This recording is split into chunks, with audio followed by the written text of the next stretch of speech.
అదే RTV app వార్తల్ని క్షణాల్లో చదివే అవకాశం ఉంటుంది. ఒక న్యూస్ పేపర్, ఒక టెలివిజన్ ఛానల్ మీ చేతుల్లో ఎప్పుడూ ఉంటాయి.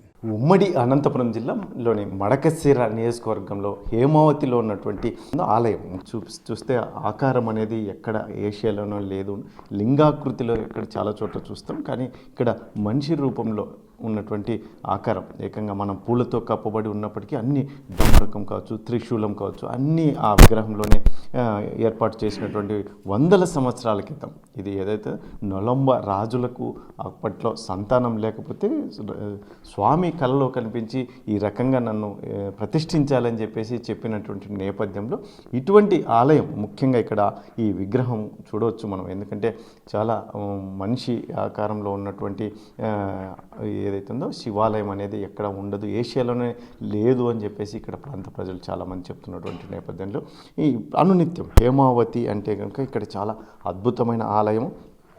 అందులో ముఖ్యంగా ఈ ఆలయాన్ని దర్శించుకుంటే కూడా అద్భుతమైన వారు అనుకున్న కోరికలు కానీ వారి సమస్యలు కూడా తీరుతాయని ఇక్కడ చాలామంది చెప్తున్నటువంటి నేపథ్యం. ఇటువంటి పరిస్థితుల్లోనే ఈ ఆలయ ప్రతిష్ట మనకు ముఖ్యంగా ఈ ఆలయ ప్రధాన అర్చకులతో అడిగి తెలుసుకునే ప్రయత్నం చేద్దాం. ఏం చెప్తారు ఆయన మాటల్లోనే, ఎప్పుడు స్థాపించారు, ఇది ఆలయాన్ని స్థాపించిన ప్రధాన కారణం ఏంటి, ఇటువంటి అంశాలన్నింటినీ మనకు ఆలయ ప్రధాన పూజారి ఉన్నారు. స్వామి, ఏంటి ఈ ఆలయం యొక్క విశేషాలు ఏంటి? సార్, మామూలుగా మనకి శివుడు ఎక్కడైనా కానీ లింగ రూపంతో మనకి దర్శనం ఉంటుంది, కానీ ఈ ఒక్క చోటనే మనకి స్వామివారు మానవ రూపంతో దర్శనమిస్తాడనమాట. ఎక్కడైనా కానీ లింగ రూపమే, కానీ ఇక్కడ పాణిపీఠం మీద లింగం కాకుండా స్వామిని కూర్చున్నాడు. ఎడమకాలు మడుచుకొని కుడికాలు దించుకొని స్వామివారు కూర్చున్నారు. మళ్ళీ కుడి పక్కన స్వామి చతుర్భుజాకారంతో ఉన్నాడు. కుడి పక్కన అభయస్తము, త్రిశూలము, ఎడం పక్కన అక్షయ పాత్ర, డమరకము, సిద్ధాసన స్థితిలో కూర్చున్నాడు కాబట్టి స్వామివారిని సిద్ధేశ్వర స్వామి అని పిలుస్తారు. విశేషంగా ఇది ఇక్కడ శివుడు మానవ రూపంతో ఉండేదే మనకి చెప్పుకోదగిన విషయం. ఈ దేవస్థానం అంతా 7వ శతాబ్దం నాటిది. అప్పట్లో ఈ ప్రాంతాన్ని నొళంబ రాజులు పరిపాలించేవారు. నొళంబ రాజులు అప్పట్లో ఇప్పుడు ఏదైతే హేమావతి అని ఉందో, అప్పట్లో వాళ్ళు నొళంబ రాజుల టైంలో హెంజేరు అని పట్టణం రాజధానిగా చేసుకుని ఈ చుట్టుపక్కల 36,000 గ్రామాలు పరిపాలించేవారట. సో ఆ సమయంలో అయినటువంటి మనకి స్వామి, ఇంకా మళ్ళీ మనకి వెనకపోతే దొడ్డేశ్వర, విరూపాక్షేశ్వర, మల్లేశ్వర, చిత్రశేఖర, సోమశేఖర అనే ఆ పంచలింగాల దర్శనం కూడా మనం ఇక్కడ చేసుకోవచ్చు. ముఖ్యంగా ఎందుకు ఈ ఆలయాన్ని ఈ రకంగా ప్రతిష్ఠించాలని ఆ రాజులకు ఎందుకు సంకల్పించుకున్నారు? అదే ఇప్పుడు వెనుక మనకి ఒక దొడ్డేశ్వర ఆలయం ఉంది. యాక్చువల్గా మొదట స్వామి అక్కడ వీళ్ళు రాజులు పరిపాలించే టైంలో ఆ స్వామిని పూజిస్తూ వచ్చేవారు. వాళ్ళకి సంతానం లేకపోతే అప్పుడు శివుడు కల్లోకి వచ్చి నన్ను ఈ విధంగా భైరవ రూపంతో ప్రతిష్టాపించు అని చెప్తే తర్వాత ఈ దేవస్థానం కట్టారు. వాళ్ళకి అప్పుడు సంతానం జరిగింది. ఏంటి ప్రత్యేకత ఈ ఆలయం యొక్క? ప్రతి సంవత్సరం బ్రహ్మోత్సవాలు ఇటువంటి కార్యక్రమాలు నిర్వహిస్తామని చెప్తారు. ఏ కార్యక్రమాలు ఉంటాయి సార్? మనకి స్వామి మనం తీరని కోరికలు అంటే సంతానం కావచ్చు, పెళ్ళిళ్ళు కావచ్చు, ఇంకా ఏదైనా కానీ మనకి ఏదైనా రోగాలు పడి ఉంటాయి కానీ ఇట్లాంటివి వచ్చి మన స్వామికి కై ముక్కొని ఇట్లా సంకల్పం చేసుకొని పోతే తప్పకుండా పెళ్ళిళ్ళు జరుగుతాయి, సంతానాలు కూడా అవుతుంది. మళ్ళీ ఇంకా ఏదైనా కావచ్చు కష్టం, వాళ్ళ కష్టం వచ్చి స్వామికి వచ్చి మొక్కొని సంకల్పం చేసుకొని పోతే ఆ కష్టము నెరవేరుతుంది, వాళ్ళ ఇష్టార్థం సిద్ధిస్తాడు స్వామి. అందుకే ఇక్కడ స్వామి మనకి అభయస్థం ఇస్తూ కూర్చున్నాడు. వాళ్ళ తీరని కోరికలు ఏమైనా ఉన్నా కూడా స్వామి అభయస్థం ఇస్తూ ఆశీర్వాదం ఇస్తూ పంపిస్తాడు. ఆ ధ్వజస్తంభం గురించి కూడా ఒక చరిత్ర చెప్తారు. ఏంటి ఆ ప్రత్యేకత? సరే, అదే మనకి అక్కడ స్తంభం దగ్గర మనకి రాజులది రాజచిహ్నం ఉంది, రాజముద్ర, తామర పువ్వు, నంది, చామర, ఛత్రి, ఇవి నంది లాంఛనం ఉంది.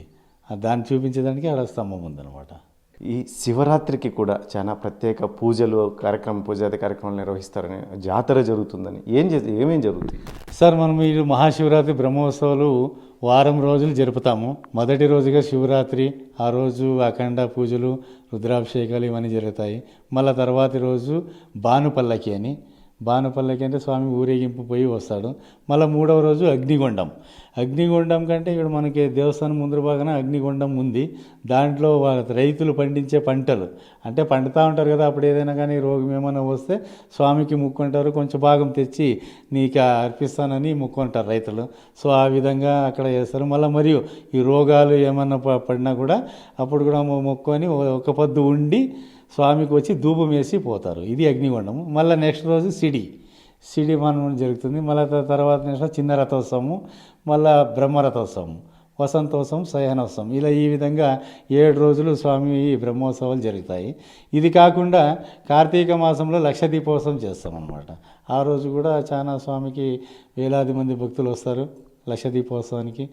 ఇది కాకుండా మళ్ళీ శ్రావణ మాసంలో ఆఖరి ఆదివారం నాడు ఎడగ జాతర అని చేస్తాము. అంటే ఆ రోజు ఒక 4-5 క్వింటాలు అన్నం వండి స్వామి రాశికి పూజ చేసి భక్తులకి అన్నప్రసాదంగా ఇచ్చేస్తారు. అంటే ప్రజలు చాలామంది లక్షలాది మంది వస్తారని ఏ రాష్ట్రాల నుంచి కూడా వచ్చారు సార్? మనకి కర్ణాటక, తమిళనాడు, ఆంధ్ర.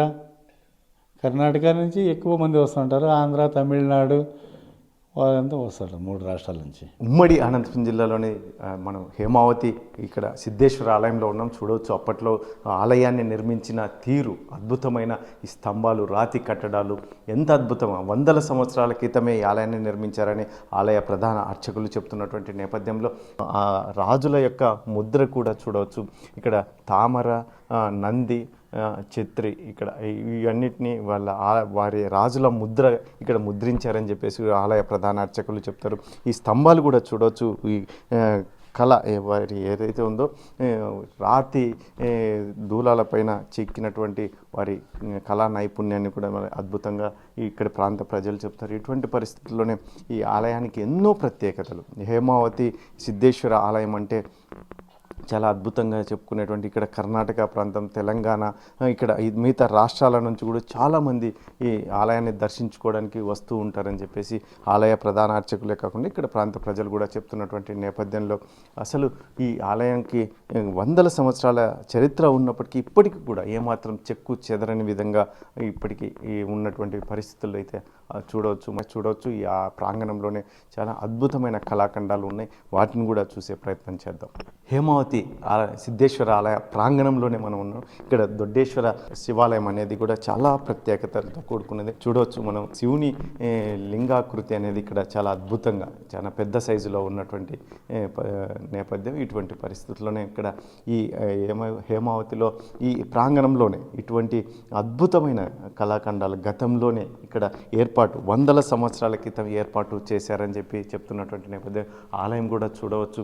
అద్భుతమైన కళాఖండాలు రాతితోనే అసలు ఎంత అద్భుతంగా చెక్కారో అనేది మనం విజువల్స్లో కూడా చూడవచ్చు. ఈ పరిస్థితులన్నీ కూడా ఇక్కడ ఇప్పటికీ కూడా ఇక్కడ ఇలాగే కొనసాగుతూ ఉండడం, ఇక్కడ ఈ ఆలయానికి వేలాది లక్షలాది మంది భక్తులు కూడా ఏదైతే సంవత్సరానికి ఒకసారి జరిగే అనేక కార్యక్రమాల్లో భక్తులు లక్షలాది మంది కూడా వస్తున్నటువంటి నేపథ్యం అని ఒక వైపు చెప్తున్నటువంటి పరిస్థితుల్లో ఇక్కడ ఏర్పాట్లు అద్భుతంగా ఉంటాయి.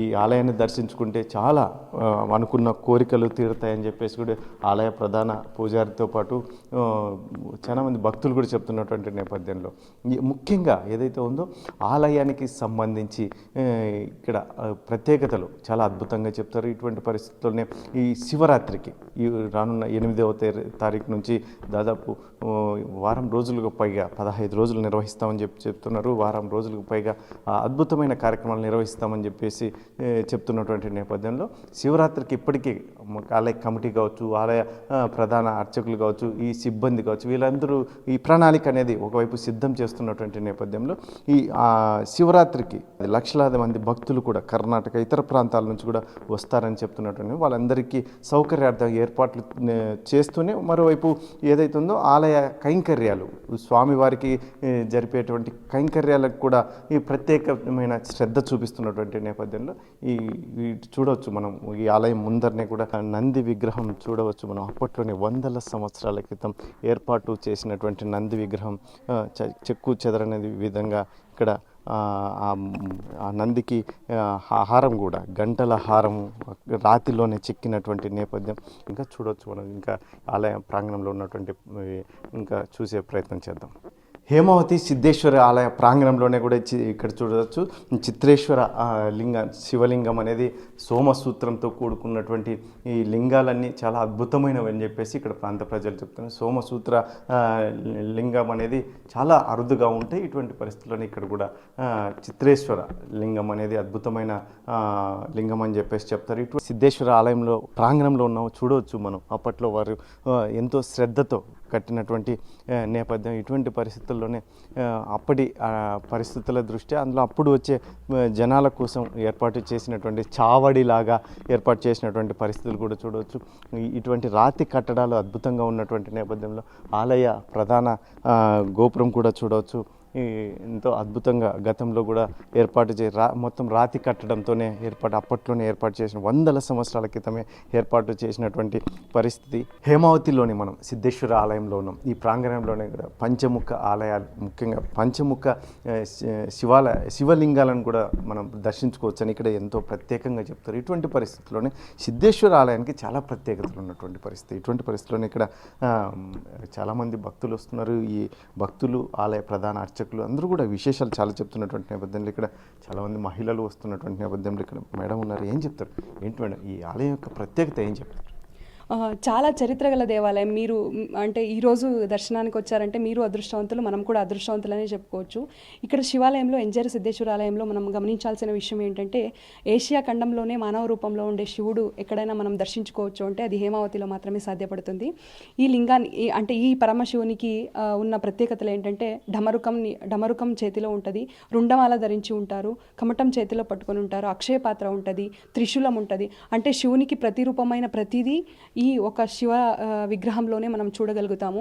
ఆయన ఒకటేంటంటే సిద్ధేశ్వర అని పేరు రావడానికి గల కారణం, సిద్ధాసనంలో కూర్చొని ధ్యాన రూపంలో ఉంటారు ఆయన. ఇక్కడ పంచలింగ దర్శనం మనం చేసుకోవచ్చు. పంచలింగ దర్శనం దేవాలయంలోనికి ఎంటర్ అవ్వగానే లెఫ్ట్ సైడ్ పోతూ కాలభైరవేశ్వరుడు, అలాగే దొడ్డేశ్వర స్వామి, చిత్రలింగేశ్వర స్వామి, విరూపాక్ష, సిద్ధేశ్వర. పంచలింగ దర్శనం కాశీలో కూడా దొరకదంట సార్, ఇక్కడ మాత్రమే సాధ్యపడుతుంది. ఒకే ఆలయంలోనే పంచలింగాలను దర్శించుకోవడం అనేది చాలా ప్రతీతి గల దేవస్థానం అని చెప్పుకోవచ్చు. ఇది 7 నుంచి 8 శతాబ్దాల కాలంలో నిర్మించబడిన దేవాలయం, నొలంబుల చేత నిర్మించబడిన దేవాలయం అని చెప్పి పూర్వీకులు చెప్తుంటారు. మనం గమనించవచ్చు వాళ్ళ థీమ్ ఏదైతే ఉంటుందో, నొలంబుల కాలంలో ఎలాంటి కన్స్ట్రక్షన్స్ జరుగుతాయో ఆ కన్స్ట్రక్షన్స్ ప్రతిదీ మనం ఇక్కడ గమనించవచ్చు సార్. చాలా ప్రతీతి గల దేవస్థానం అని చెప్పుకోవచ్చు. నొలంబులకు సంబంధించిన రాజులు వారికి సంతానం కలగకపోతే కలలో కనిపించి నన్ను ఇలా ప్రతిష్ఠిస్తే మీకు సంతానం కలుగుతుంది అని చెప్పిన నేపథ్యంలోనే ఈ ఆలయాన్ని నిర్మించారని చెప్పి దీని గురించి ఏం చెప్తారు? అవునండి. నొలంబులకి ఎంతకాలానికి సంతానం అంటే వాళ్ళ రాజ్యాన్ని మరి ముందుకు నడిపించుకోకపోవడానికి కావాల్సినది ఏదంటే సంతానం లేకపోయేసరికి వాళ్ళు చేయని పూజ అంటూ లేదు, చేయని యాగం అంటూ లేదు, యజ్ఞం అంటూ లేదు అనేలాగా ప్రతి ఒక్కటి ఎవరు ఏం చెప్పినా చేసుకుంటూ వచ్చేవాళ్ళంట. అలాంటి టైంలో ఆయనకి ఒక కలలాగా, అంటే నా కోసం నువ్వేం చేస్తే నీకు సంతానం కలుగుతుంది అనేలాగా రావడంతో కోటిలింగ ప్రతిష్టాపన చేస్తాను అని మొక్కుకున్నారంట. సరే, మొక్కుకున్న తర్వాత నొలంబులకు ఒక సంతానం కలిగిందంట. ఒక ఆడ శిశువు జన్మించడంతో ఆమెకు హైమావతి అని పేరు పెట్టడంతో ఈ గ్రామానికి హేమావతి అని పేరు ఉందని చెప్పి మన పెద్దలు చెప్తూ ఉంటారు. ఆ సంతానం కలగడం వల్ల ఈ లింగ దర్శనం, మనం లింగ ప్రతిష్టాపన దేవాలయాలన్నీ గమనించవచ్చు. ఇక్కడ కోటిలింగ ప్రతిష్టాపన చేస్తామని మొక్కుకోవడంతోనే చాలా లింగాలు మనకి ఇప్పటికీ ఈ దేవాలయానికి సంబంధించిన 15 ఎకరాల భూమి ఏదైతే ఉందో, ఎక్కడ ఏ చిన్న పనులకు తవ్వకాలు జరిపినా ఇప్పటికీ మనం కొన్ని విగ్రహాలు కానీ లింగాలు కానీ అలాంటివి కొన్ని చూస్తూ ఉంటాం. ఇప్పటికీ దొరుకుతూ ఉంటాయి గ్రామానికి. మన గ్రామంలో నివసించే వాళ్ళ మంచి మనసు ఏంటంటే, ఒక చిన్న వస్తువు దొరికినా కూడా అది తెచ్చి ఆర్కియాలజీకి హ్యాండ్ ఓవర్ చేస్తారంటే మన సంపదను మనం కాపాడుకోవాలి అనే ఒక ఉద్దేశంతో ప్రతిదీ తెచ్చి దేవాలయానికి సమర్పించి దేవాలయంలో పెట్టి దానికి ఉన్న హిస్టరీని మనం కాపాడుకోవాలనే ఉద్దేశంతో గ్రామస్తులు కూడా ఎప్పుడు కృషి చేస్తూ ఉంటారు సార్. ఇక్కడ చాలా ప్రత్యేకతలతో కూడుకున్న కార్యక్రమాలు నిర్వహిస్తారు ప్రతి సంవత్సరం అని చెప్తారు. చాలా, ఎందుకంటే ఇతర రాష్ట్రాల నుంచి కూడా భక్తులు లక్షలాదిగా వస్తారని ఏం చెప్తారు సార్? అది ఆ కార్యక్రమం అయితే శివరాత్రి నుంచి మొదలు పెడతారు. ఇక్కడ ప్రతి సంవత్సరము 8 నుంచి 15 రోజుల వరకు ఇక్కడ జాతర అనేది బాగా బ్రహ్మాండంగా జరుగుతుంది. ఆ టైంలో శివుని అంటే సూర్యకిరణాలు నేరుగా విగ్రహం, సిద్ధేశ్వర స్వామి విగ్రహం మీద పడతాయని చెప్పి పెద్దలు చెప్తూ ఉంటారు. అది మేము కూడా చూస్తుంటాము. ఆ రోజు మాత్రమే సూర్యకిరణాలు విగ్రహం మీద పడతాయి. అలాంటి అద్భుతాలు చాలా జరుగుతూ ఉంటాయి ఇక్కడ. మనం గమనించవచ్చు పంచకళ్యాణి దర్శనం అనేది ఈ గ్రామంలో మనం గమనిస్తాం. ప్రతి కళ్యాణిలోనూ నీళ్లు సర్వరోగ నివారణగా అప్పుడు పరిగణనలోకి తీసుకునేవారంట. ఎలాంటి పెద్ద రోగమైనా, ఎలాంటి పెద్ద అనారోగ్య కారణాలున్నా జస్ట్ ప్రోక్షణ చేసుకోవడం లేదా కడుపులోకి అంటే తాగడం అలా చేయడం వల్ల ఎన్నో రోగాలు నివారించబడేవి అని చెప్పి పెద్దలు చెప్తూ ఉంటారు సార్. ఇది మొత్తం మీద అయితే మాత్రం ఇక్కడ ఏదైతే ఉందో సిద్ధేశ్వర ఆలయం, హేమావతిలో ఉన్నటువంటి సిద్ధేశ్వర ఆలయం యొక్క ప్రత్యేకతలు, ముఖ్యంగా ఇక్కడ ఉన్నటువంటి పంచలింగ దర్శించుకున్నా కూడా ఎక్కడ కాశీలో కూడా లేనటువంటి ఈ దర్శనం, అందులో ముఖ్యంగా మానవ రూపంలో ఉన్నటువంటి సిద్ధేశ్వరుణ్ణి దర్శించుకుంటే అనుకున్న కోరికలు తీరడమే కాకుండా చాలా వారి కష్టాలను కూడా గట్టెక్కుతారని చెప్పేసి చాలామంది చెప్తున్నట్టు. ఇక్కడ జరిగే కార్యక్రమాలకు లక్షలాది మంది ఇక్కడ ఇతర రాష్ట్రాల నుంచి కూడా ఇక్కడ వచ్చి ఈ స్వామిని దర్శించుకుంటారని ఇక్కడ ఆలయ ప్రధాన అర్చకులతో పాటు ఇక్కడ ప్రజలు కూడా చెప్తున్నటువంటి నేపథ్యంలో మరి ఈ రానున్న శివరాత్రికి అద్భుతంగా ఏర్పాట్లు కూడా ఒకవైపు కొనసాగిస్తూనే ఇప్పటికే ఈ వివిధ రాష్ట్రాల నుంచి వచ్చే భక్తుల కోసం ఏర్పాట్లు చేస్తున్నామని ఈ ఆలయ కమిటీ సభ్యులు చెప్తున్నటువంటి నేపథ్యంలో ఈ దర్శనానికి వచ్చే భక్తులకు ఎటువంటి అసౌకర్యాలు కలగకుండా కూడా అన్ని ఏర్పాట్లు కూడా చేస్తామని చెప్పేసి మీరు చెప్తున్నటువంటి నేపథ్యంలో ఇది హైమావతి, అనంతపురం జిల్లాలోనే ఉన్నటువంటి హైమావతి గ్రామంలో ఉన్నటువంటి హైమావతి ఆలయం, సిద్ధేశ్వర ఆలయం అంటే చాలా ప్రత్యేకతలతో కూడుకునేది. ఈ కర్ణాటక ప్రాంతం నుంచి అయితే విరివిగా వచ్చేటువంటి భక్తులు ఈ ఆలయాన్ని దర్శించుకుంటే ఇక తెలంగాణ, తమిళనాడు, కర్ణాటక, ఇక్కడ ఆంధ్ర ఇటువంటి లక్షలాది మంది వచ్చి దర్శించుకుంటే మా బాధలు తీరుతాయని చెప్పేసి ఎంతో ప్రగాఢ విశ్వాసంతో ఇక్కడికి వస్తారని చెప్పేసి వారు చెప్తున్నటువంటి పరిస్థితి. కెమెరా పర్సన్ సుధాకర్తో చెల్లాకినాయుడు, RTV, హేమావతి నుంచి అనంతపురం.